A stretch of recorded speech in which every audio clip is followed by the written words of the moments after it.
পিতা Ayatollah Ali খামেনির মৃত্যুর পর দায়িত্ব নেন পুত্র মোস্তফা খামেনি। যুক্তরাষ্ট্রের ক্ষেপণাস্ত্র হামলায় তিনি আঘাতপ্রাপ্ত হন। এরপর হতে তিনি কোথায় আছেন এবং তার শারীরিক অবস্থা কেমন তা নিয়ে বিশ্বজুড়ে নানা জল্পনা কল্পনা চলছিল। এরই মধ্যে ভাষণের মাধ্যমে তিনি সেই নীরবতা ভাঙলেন।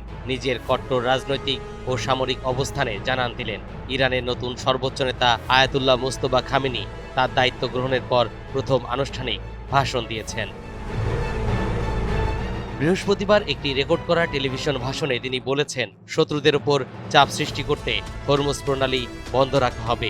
একই সঙ্গে তিনি মধ্যপ্রাচ্যের সব মার্কিন ঘাঁটি অবিলম্বে বন্ধ করারও আলটিমেটাম দিয়েছেন। নেক নিয়তে বরকতময় হোক আপনার টাকা। ইউসিবি ইসলামিক ব্যাংকিং একটি পরিপূর্ণ ইসলামিক ব্যাংকিং ব্যবস্থা। মোস্তফা খামেনি অত্যন্ত কঠোর অবস্থান ব্যক্ত করে বলেছেন, এই অঞ্চলে অবস্থিত সব মার্কিন ঘাঁটি অবিলম্বে বন্ধ করতে হবে, অন্যথায় সেগুলোতে হামলা অব্যাহত রাখা হবে।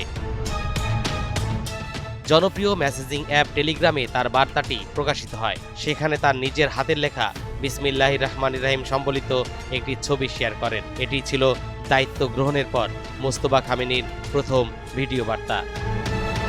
তরিকুল ইসলাম, এনটিভি অনলাইন। শরিয়া ভিত্তিক আধুনিক ইসলামী ব্যাংকিং। ইউসিবি ইসলামিক ব্যাংকিং একটি পরিপূর্ণ ইসলামিক ব্যাংকিং ব্যবস্থা।